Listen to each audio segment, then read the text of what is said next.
Okay. Okay. Okay. Excellent. Let's see if we rearrange this a little bit. Can everyone see my presentation?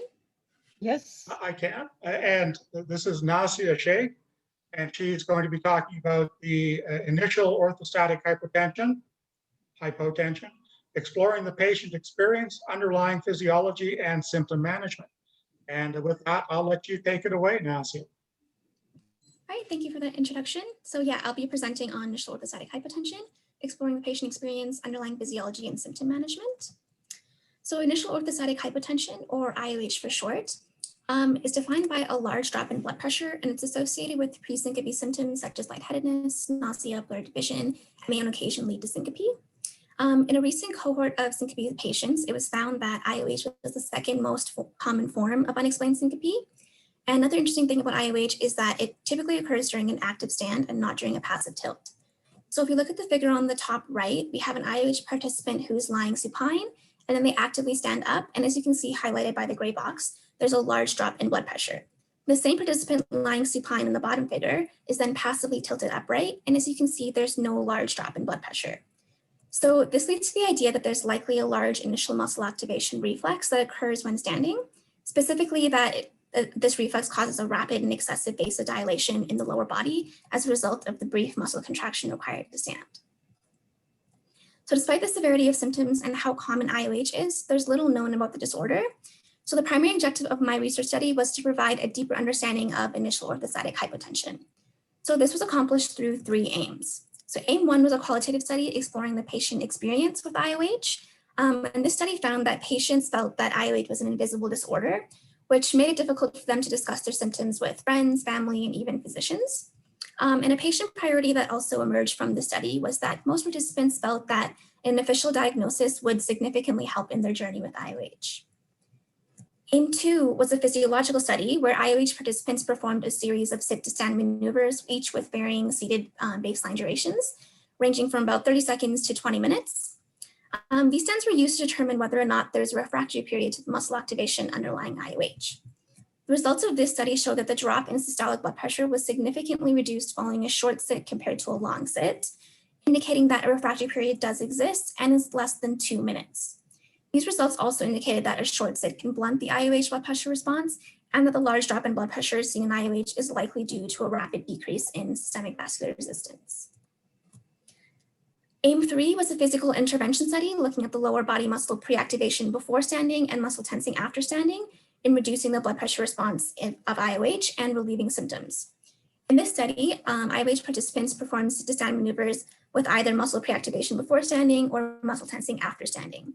And the results of this study showed that the muscle pre-activation intervention reduced the drop in blood pressure upon standing by increasing cardiac output, while muscle tensing after standing did the same, but by increasing stroke volume and reducing the drop in systemic vascular resistance, and both reduced pre-syncope symptoms. So in conclusion, IOH affects many aspects of patient life and should be a more widely recognized disorder. IOH can be blunted with a short sit, and the reflex underlying IOH has a refractory period less than 2 minutes, and both pre-activation and tensing blunts the drop in blood pressure and improves symptoms of IOH. Thank you to my lab. Hi. Can I ask you about the passive tilt and not having the reflex? Now, I assume you're saying that it's because you move the muscles in your leg and not because you have the pressure on when you stand up. So something happens in there. Is that correct? Yes. Okay. Yes. So if that's the case, then if you activate the muscles before you stand, you want to have the blood pressure going down before you stand, or how does that work? Essentially, you want to mitigate you want to reduce the drop. So yeah, you would be dropping it a little bit. So when they stand up, the full drop from sitting or like lying down or sitting to stand wouldn't be as big. So then you wouldn't have all those pre-syncope symptoms like lightheadedness and hypoperfusion and everything. But the activation of the muscles that you're talking about, would they not be the same muscles that you would use when you're going to stand? Yeah, but it would be while you're sitting or lying down. So you would have that activation, but instead of when it happens during the stent, you have that plus gravity. So if you do it before the stent, you kind of reduce like the overall drop. Okay. Now, what about if they used an assist to stand? Let's say they rigged it over their bed or out of their car or something, so they held on to something and used that to stand. Do they still experience it, or have you looked at that? I haven't looked at that. I haven't come across any papers that looked at that, but that could be interesting.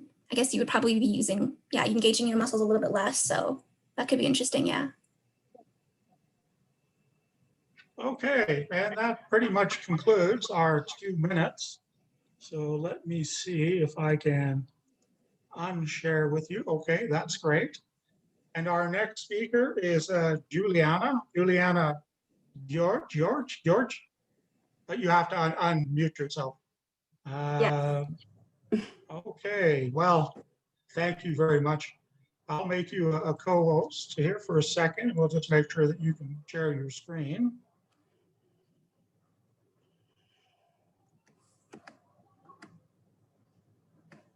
So you are co-hosted now. Excellent.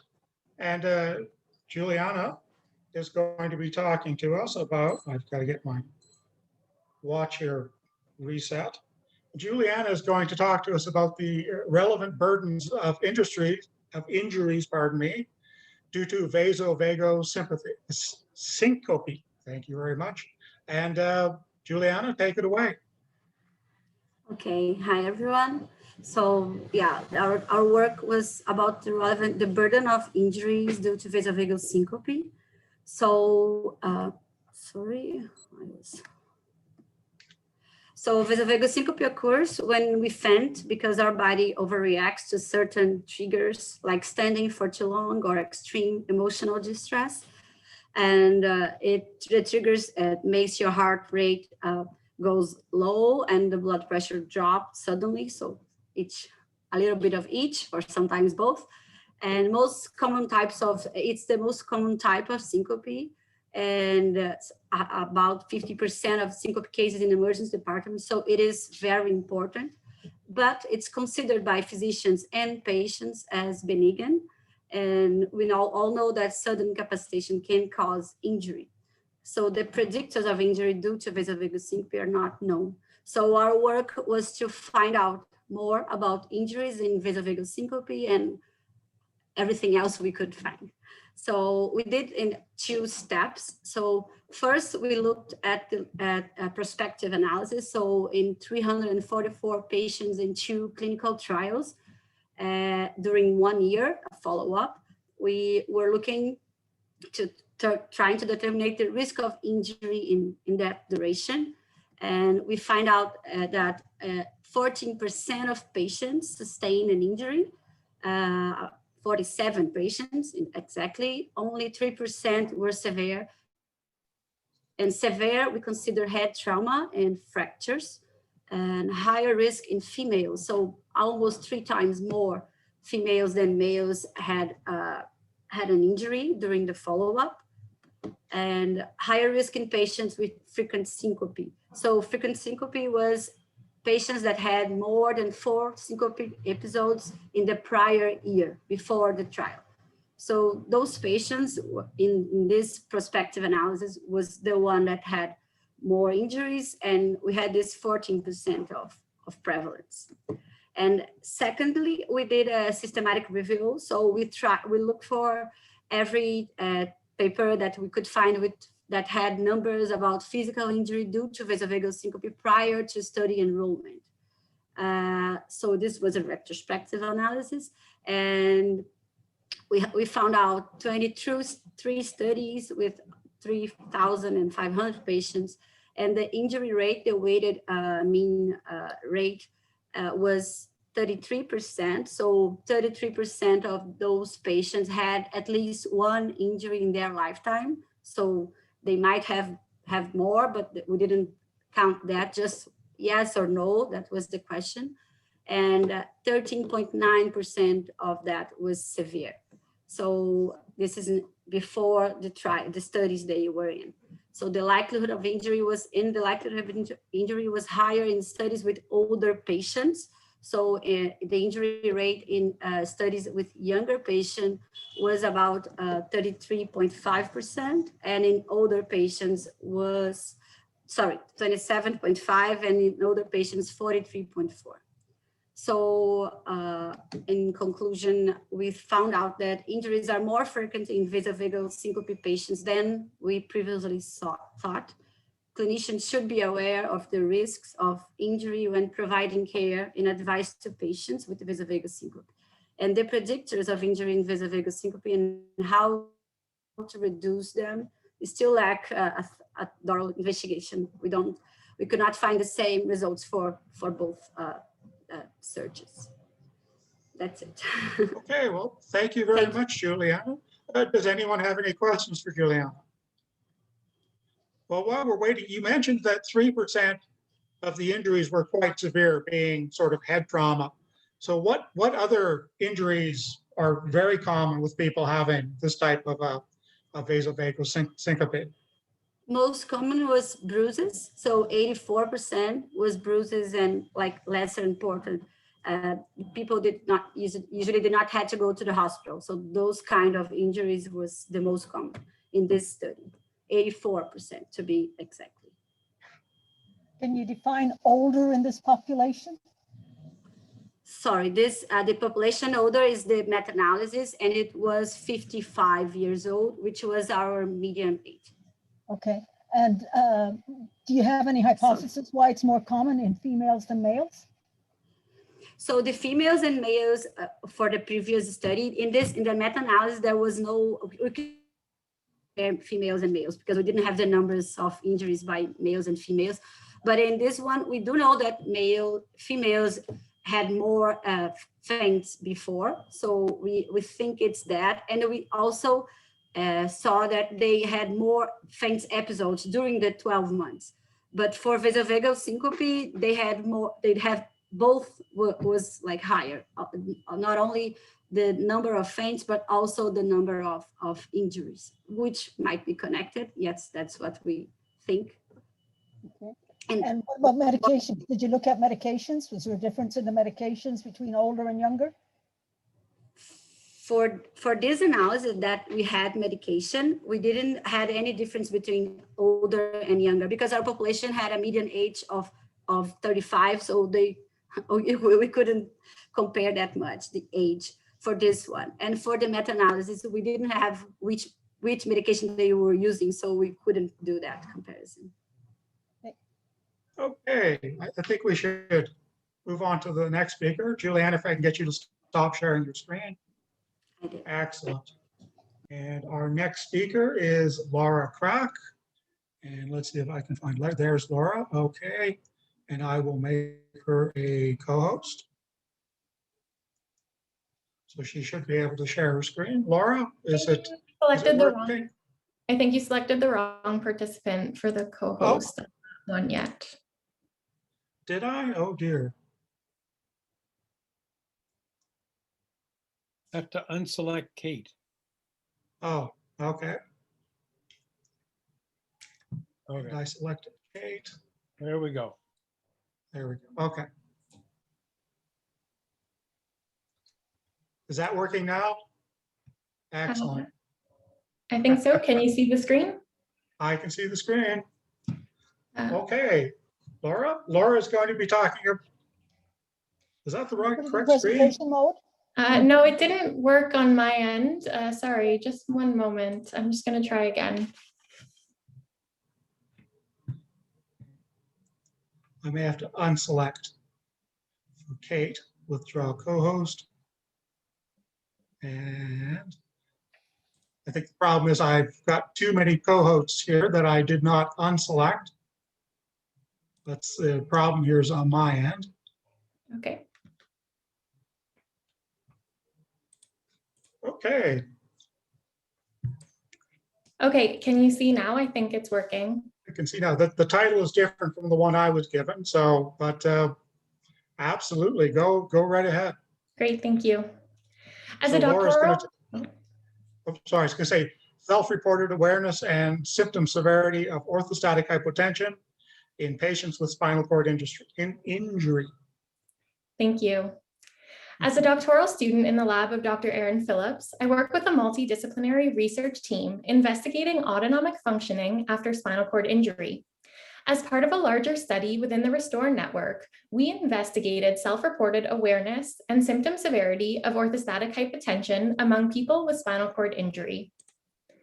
People living with spinal cord injury often experience orthostatic hypotension, which is characterized by a sudden drop in systolic blood pressure by 20 millimeters of mercury or more when transitioning from a supine to upright position. Long-term daily exposure to episodes of orthostatic hypotension is associated with an increased risk of stroke and heart disease, the #1 causes of death in this population. Due to the profound impact of the condition, the objective of this study was to assess self-reported awareness and symptom severity of orthostatic hypotension among people living with spinal cord injury. 58 participants with spinal cord injuries of varying levels and completeness were asked to take an online awareness and symptom questionnaire. People with complete spinal cord injury at the mid-thoracic level or above are considered high risk for orthostatic hypotension, while those with incomplete and lower level injuries are considered low risk. This is due to decreased venous return and increased blood pooling caudal to the injury site in those at high risk. In other words, the more severe the spinal cord injury, the greater the risk of orthostatic hypotension. Thus, participants have been grouped into high and low risk accordingly. When asked, has your doctor or nurse educated you about orthostatic hypotension, only 47% of high-risk participants said yes, versus 87% who had been educated about other cardiovascular disorders such as hypertension. When asked, do you feel your orthostatic hypotension knowledge is adequate, less than half of those at high risk for the condition felt they had an adequate knowledge level. When asked, have you experienced episodes of orthostatic hypotension, 54% of high-risk participants said yes, compared to only 26% of low-risk participants, as expected based on existing literature. 46% of high-risk participants were unsure or felt they had not experienced orthostatic hypotension.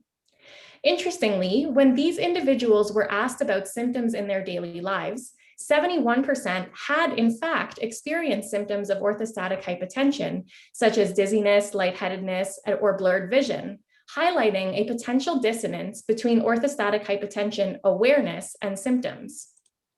In conclusion, our results suggest that a low awareness of orthostatic hypotension exists despite a high self-reported presence of symptoms.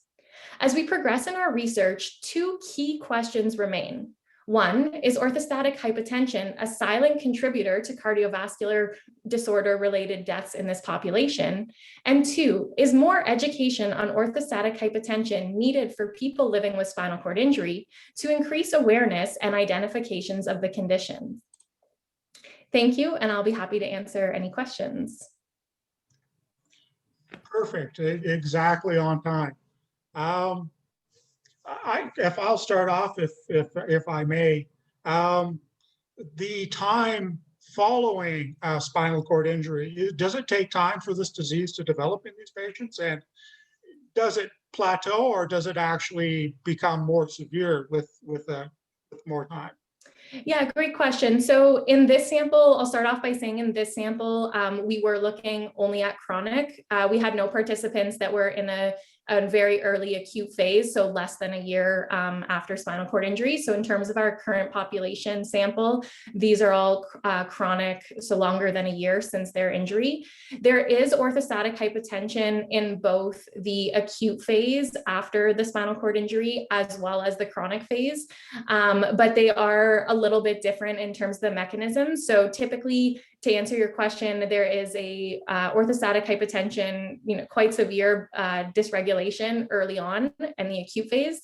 And then there can be a short phase where we sort of see a decrease in the orthostatic hypotension, but then we move into that chronic phase, and then orthostatic hypotension in a different sort of mechanistic way becomes prevalent as well long-term. And that's mostly what we're looking at in terms of this study. Very good. Does anyone have any further questions? Yep. Hello, over here. Laura, it's always really interesting, clinically and academically been interested in this for years. So a couple of questions. You say systolic pressure drops. Is that a function of preload or afterload? Or does the field know? Yeah, so there's a few different reasons that the systolic blood pressure can drop. Typically, we look in this field with the decreased venous return as well as the blood pooling. So specifically, it can happen for multiple reasons.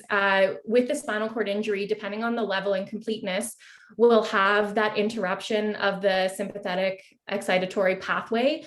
So that can lead to the decrease in venous return and that systolic blood pressure drop. But also we can see that the musculoskeletal pumps are not very active, especially with more severe spinal cord injury. So those lower limb musculoskeletal pumps are not functioning, and that's another major contributor to that decreased venous return. Okay, second question, quick one. So when people faint, right, they go pale or green, pale as a ghost. And the current teaching is that that's a spinally mediated reflex causing cutaneous vasoconstriction. So have you come across that? And does that happen in people with these injuries? Honestly, that's not something I've specifically looked at in my work yet. That's a really interesting question.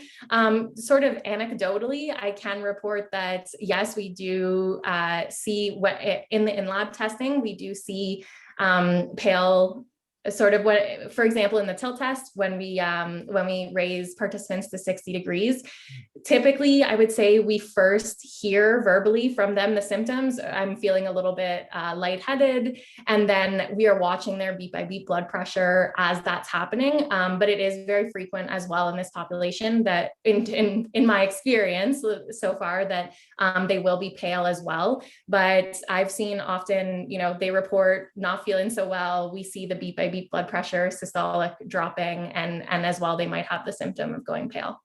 No. Okay, thanks. Okay, I think I'll let Laura to unshare her screen, and I will remove her as a host, clean some of this up a bit. Okay.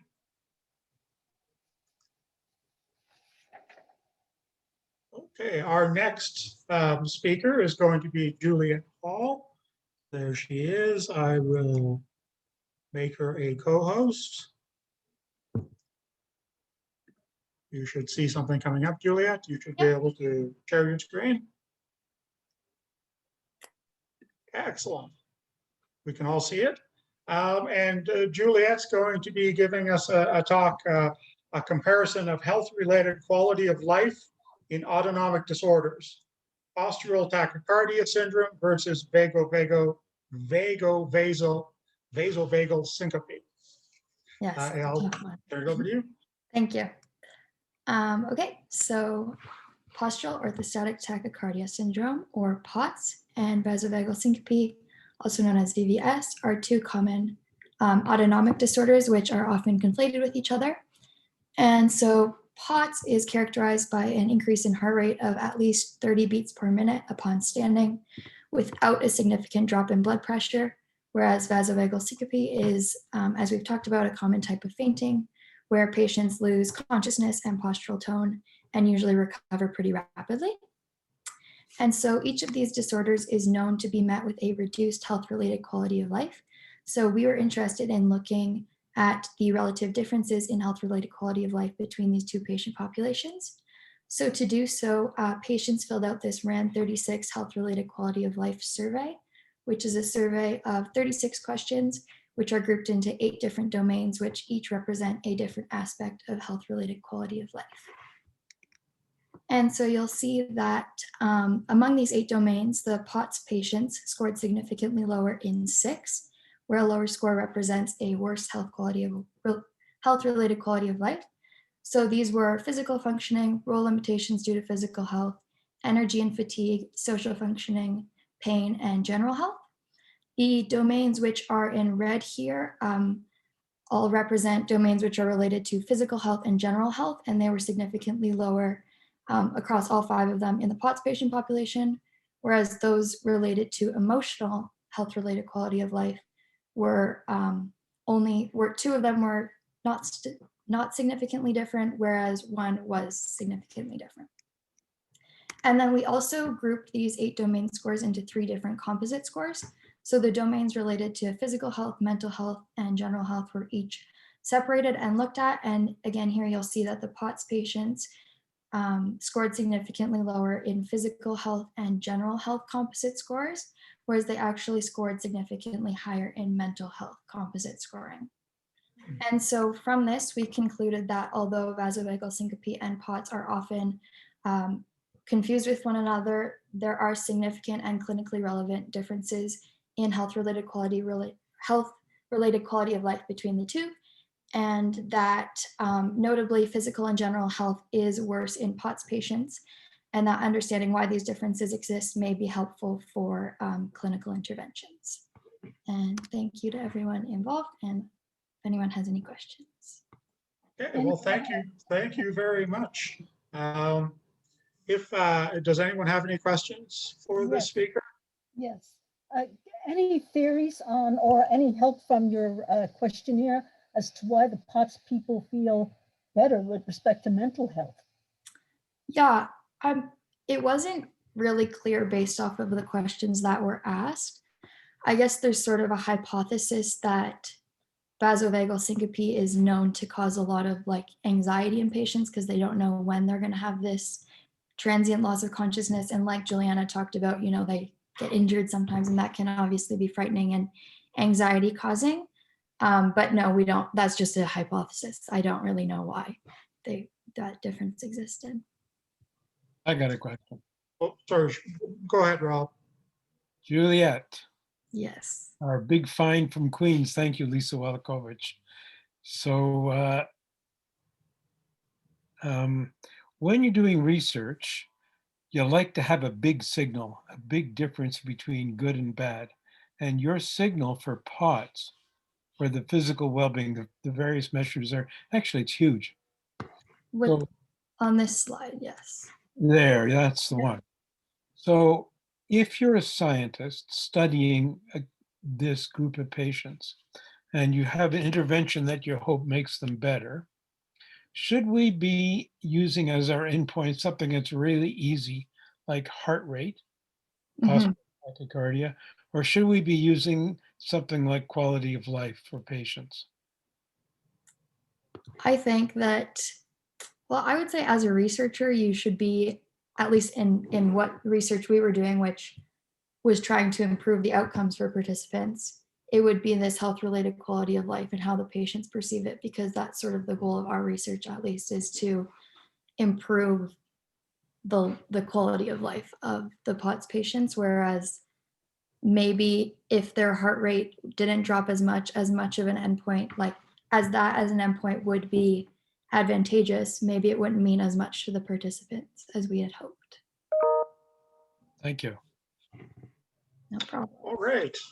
So that more or less takes up our time, Juliette. I'll ask you to stop sharing and I will remove you as a co-host. There's a lot to do here, a lot more to do than I thought there would be.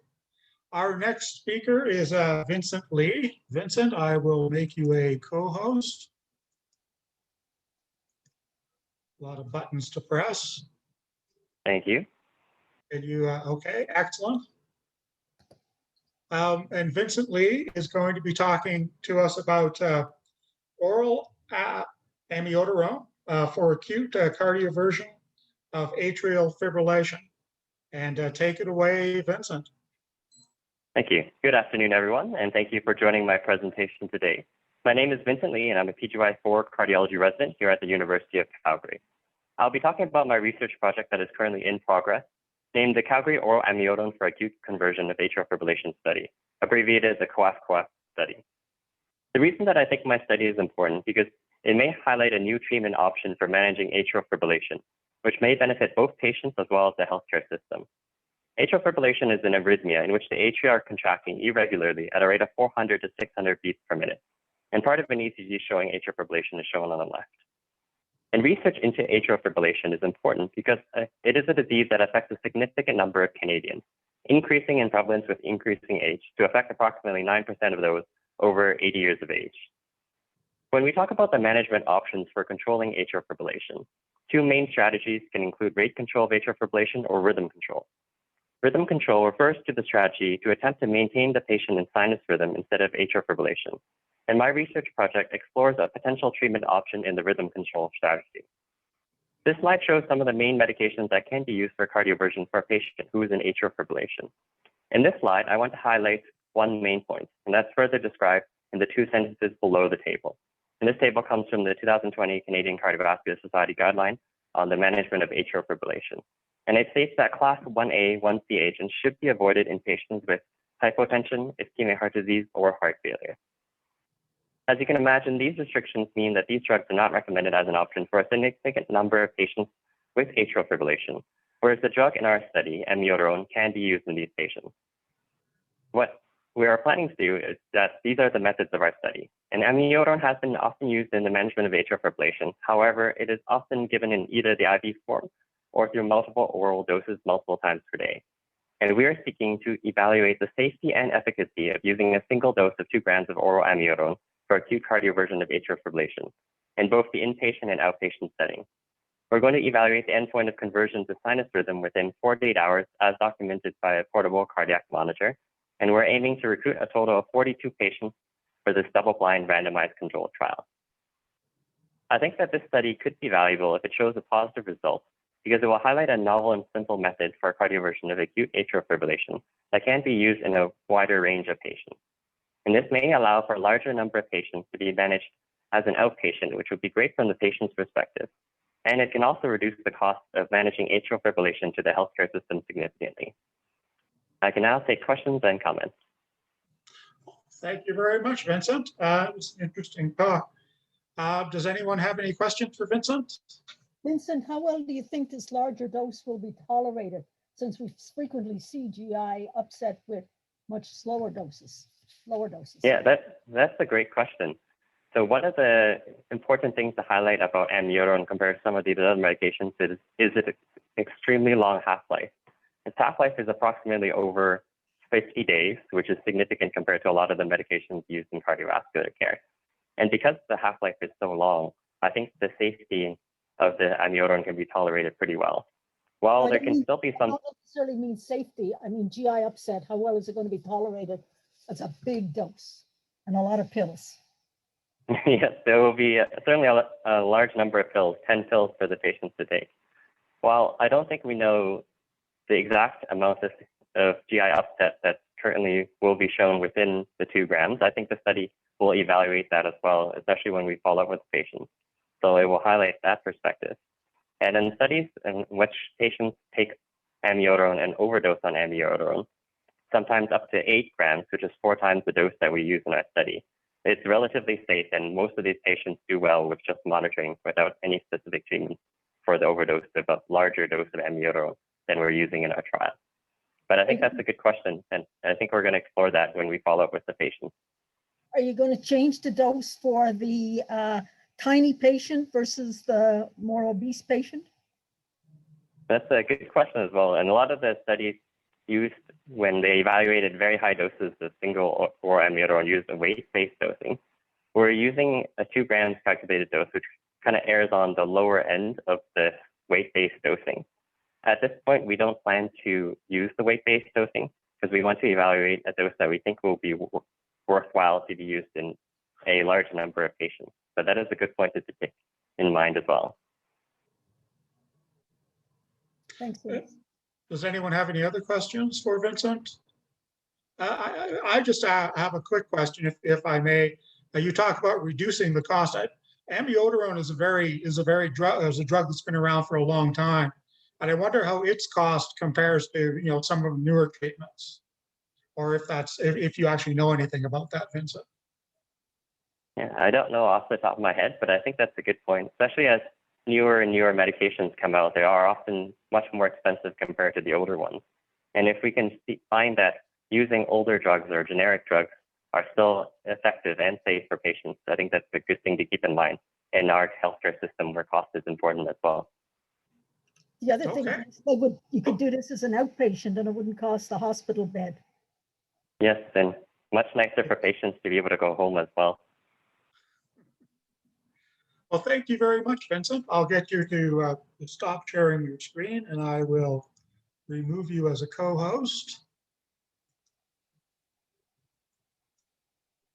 And our next speaker is Angella Woodman. And I will see if I can find her here. Okay. Make you a co-host. There we go. And all these buttons we have to press. I think you should have some control now. Okay, let's check and see, hopefully. I know Zoom is not my favorite. Can you guys see my slideshow? Yes. Do you see the presenter view or do you see the No, presentation? we actually see the presentation view. Okay, perfect. So again, that's a little different from what I have here. So I just want to make sure I have the right person. Sure. Okay, so Angie is going to be talking about untreated celiac disease presenting as a conduction disturbance, a case report, and a literature review. And take it away. Thank you very much. So as mentioned, I'm Angella Woodman, and this study was done with the assistance of Dr. Jelani. Today we're going to talk about celiac disease, in particular silent celiac disease and its cardiac presentations. So dilated cardiomyopathy is a cardiac muscle disease resulting in the dilation of ventricular chamber size and subsequent systolic dysfunction. A number of immune-mediated disorders are associated with dilated cardiomyopathy and can present in a variety of clinically significant ways. The most common arrhythmias correlated with autoimmune disease typically are presentations involving atrial dysrhythmia, primarily atrial fibrillation. With respect to celiac disease, there is a prevalence of arrhythmias in about 860 out of 100,000 patients, with a reported incidence of atrial fibrillation that is about 30% higher in those patients with celiacs than the general population. The main pathogenesis of the cystridemia is thought to be due to myocardial inflammation and/or fibrosis. Autoimmune myocarditis has been proven via biopsy in some cases of silent celiac disease. As such, in the setting of untreated celiac disease, myocarditis can progress to heart failure due to an antigenic component in the myocardium. Dilated cardiomyopathy has been associated with celiac disease in a remarkably low number of times and typically only found in forms of case reports. Even fewer note a correlation between celiac disease and conduction disturbances of the heart. We present the case of a 44-year-old male with a past medical history, positive only for hypertension and obesity, who presented with recurrent pleuritic chest pain and elevated troponins despite multiple admissions and much investigations. Coronary angiography showed a completely normal coronary anatomy, and cardiac MRI findings were consistent only with mild cardiomyopathy that was possibly ischemic, conflicting to the cardiac cath completed 2 months previous. His ECG, interestingly, only showed a new left bundle branch block that was not found on other ECGs. This was incidentally discovered that the only abnormal finding that we had, other than our abnormal troponin and our new left bundle branch block, was that there was an alarmingly high anti-TTG.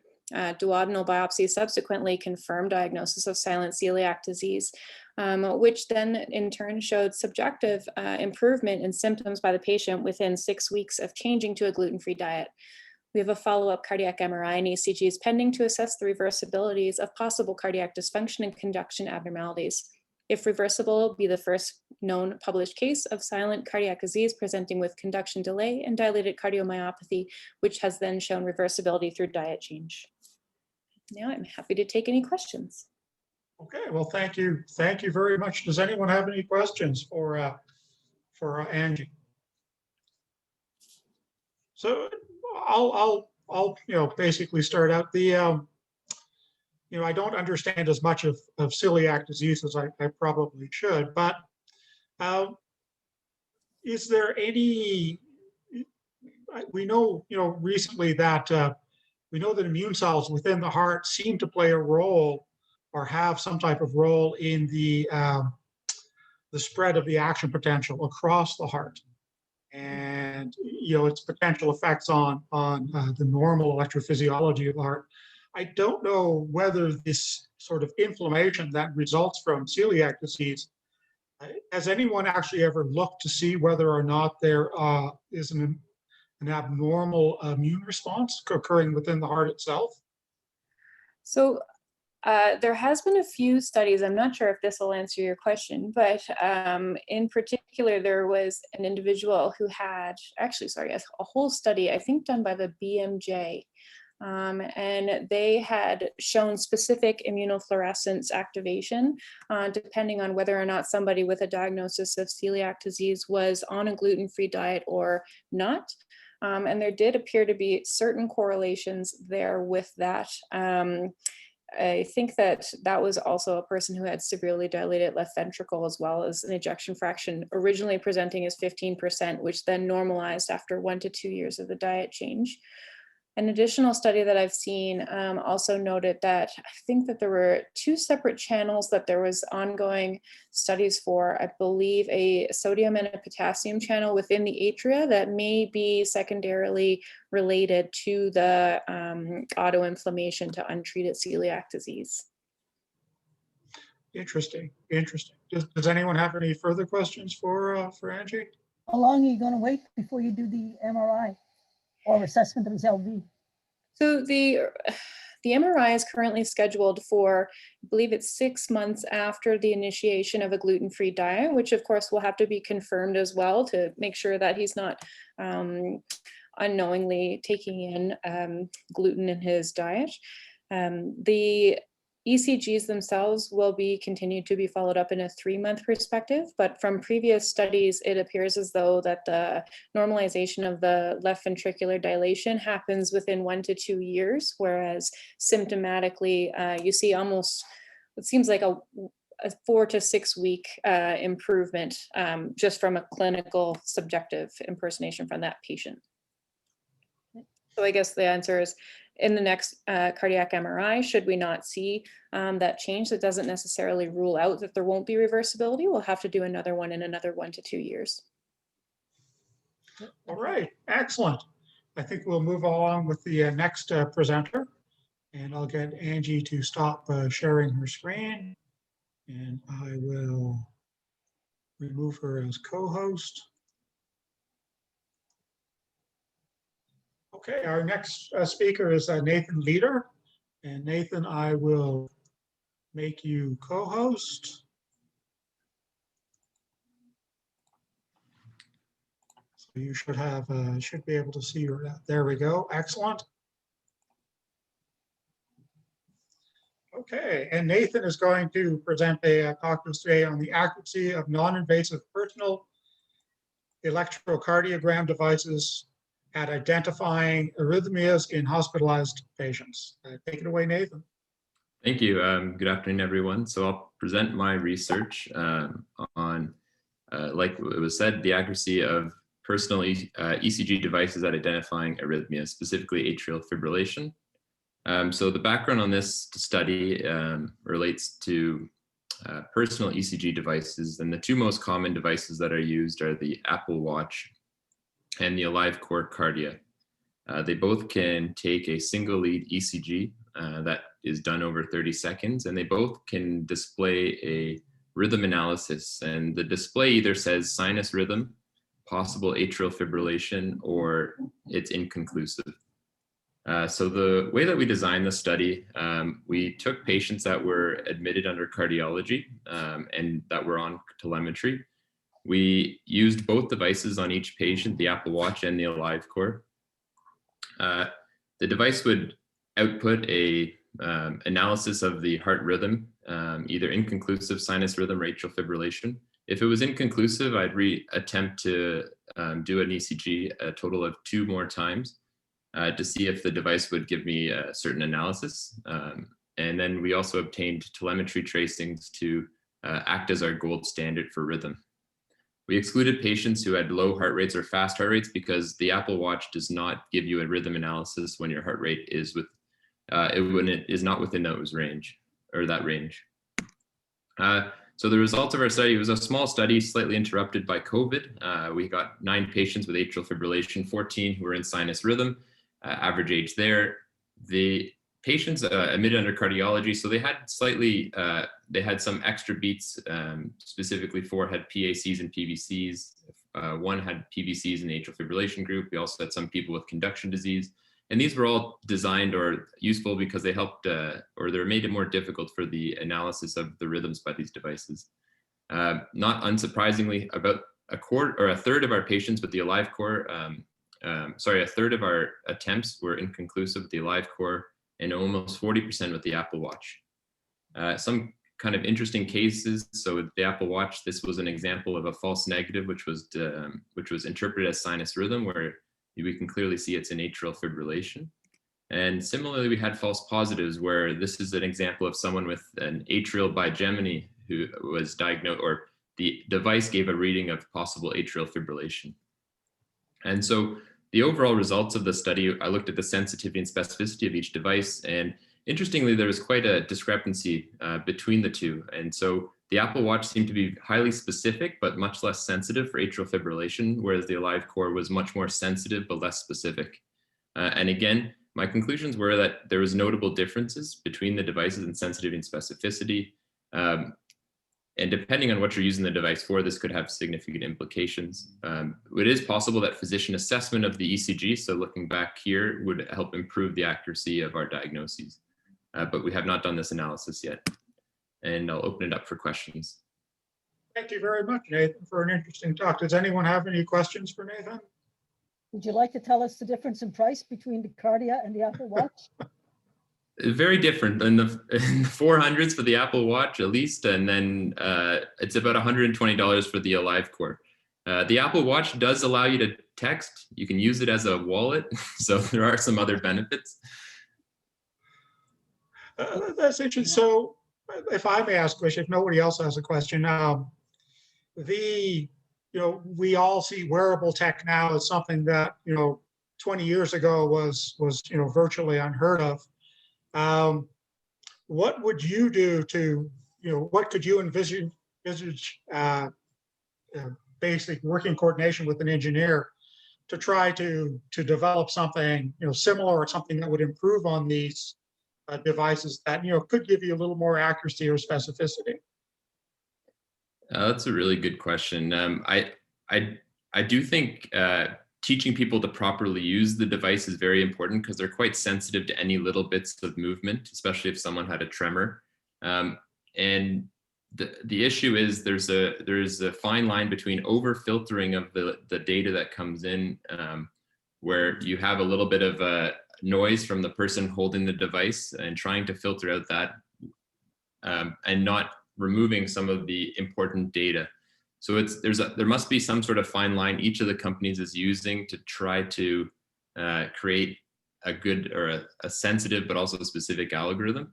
But I don't really know how to really improve it much more than what's already done. I think printing out the ECG is nice, taking that output that each device has, because then as a cardiologist, you could interpret that with a little bit more confidence, I think. But do you think Apple created this watch specifically to capture this market, or is this just a byproduct of what they have produced? I think it's a huge market potentially, not just for atrial fibrillation, but for all sort of health that they're trying to promote. So it's interesting, AliveCor has actually sued Apple Watch for trying to take over some of its technology, as it was probably the first to come out with the idea of ECG monitoring. This was like a recent development.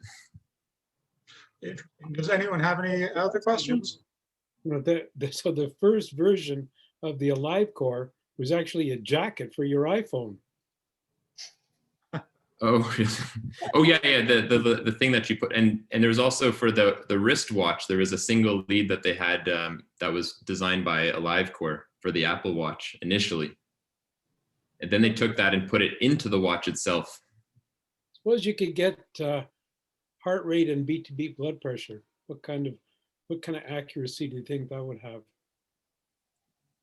For atrial fibrillation? Yeah.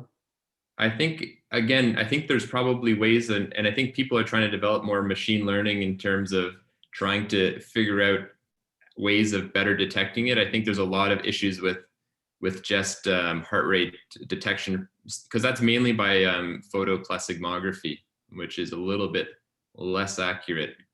Oh, it's a disaster. Yeah. Oh, it's nonsense. All right. Thank you very much, Nathan. I think we'll move on to our last speaker. I think we'll end up finishing on time or close to on time. I will make you no longer a co-host. We'll withdraw that. And our final speaker is going to be Peter Zhang. And if I can find Peter here somewhere, I saw him just a second ago. Yeah, he's there. I've just got to scroll down here. It must have become hidden here. Oh, there it is. Thank you very much. These things on my screen, they actually keep jumping around. So it becomes a little bit trickier to keep up with this technology. Peter, are you there? Yep. Excellent. I've shared screen with you, so we should be able to see your perfect. Great. Thank you. Okay. Our final speaker, Peter Zhang, is going to be talking about placebo as a treatment of vasovagal sympathy, vasovagal sympathy. Syncope. Sorry, guys, my tongue is falling all over itself today. But take it away, Peter. Thank you so much. Sorry about the lack of camera on this computer. So today I'll be chatting about some data analysis that I had done over Christmas break, looking at whether or not placebo may be effective treatment of vasovagal syncope, and this was something I did together with Dr. Sheldon. So as we know, syncope is a common presentation, and it's probably one of the more difficult to treat diagnoses in cardiology. And one of the most common presentations of syncope is vasovagal syncope. As we've heard from previous speakers, it has some significant impacts on patients' quality of life, and has actually been well studied in a range of trials in terms of population intervention, as well as how those investigators or patients are blinded. It's been found that over 99% of patients enrolled in a vasovagal syncope trial had events in the year or two leading up to enrollment. And two of the larger trials include Issue 1 and PC trial, which actually demonstrated an improvement in syncope recurrence despite no specific treatment being offered to these patients.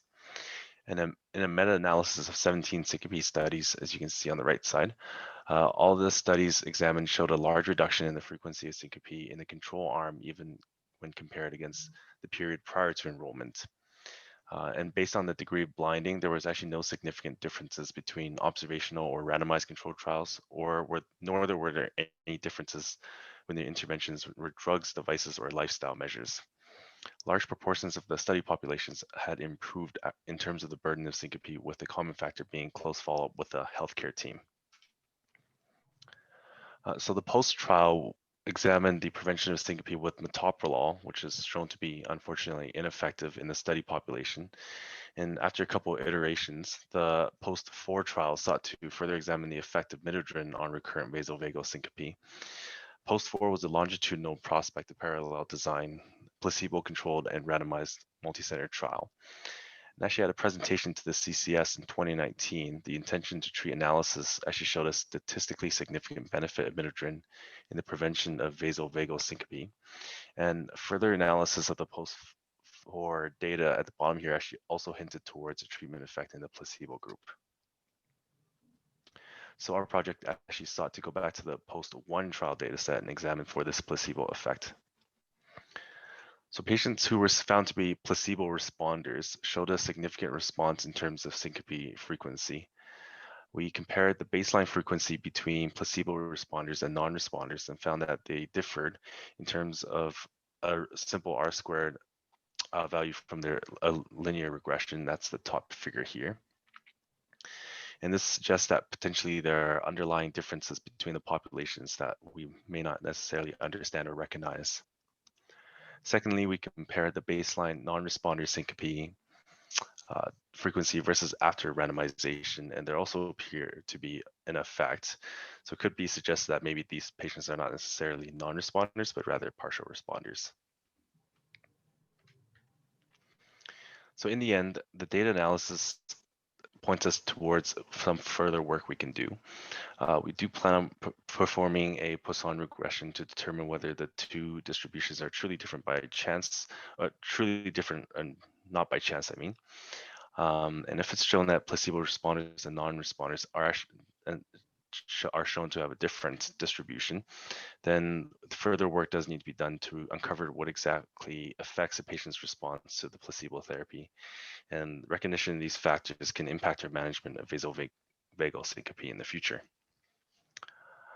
So I know that's a bit of a quick one, but these are some of the references that I drew upon. I'd like to open it up at this time to any questions or comments. Well, thank you, Peter. Does anybody have any questions for Peter? So what do you think is actually driving this difference, if I may ask? I think there are some underlying characteristics that, like I mentioned, that we don't necessarily recognize yet, probably not just in terms of the patient's physiology, but also their mental health and psychology. Again, as those earlier trials pointed out, the patients got a response from really no particular therapy besides close follow-up. So there are likely some psychosocial aspects that we don't necessarily understand that plays into vasovagal syncope. Okay. Does anyone have any further questions for Peter? I just had a comment, mostly because I was a participant in some of the studies that he mentioned. So that was always interesting to see it come up and see someone discuss it when you're like, oh, I was in that. I was one of the subjects.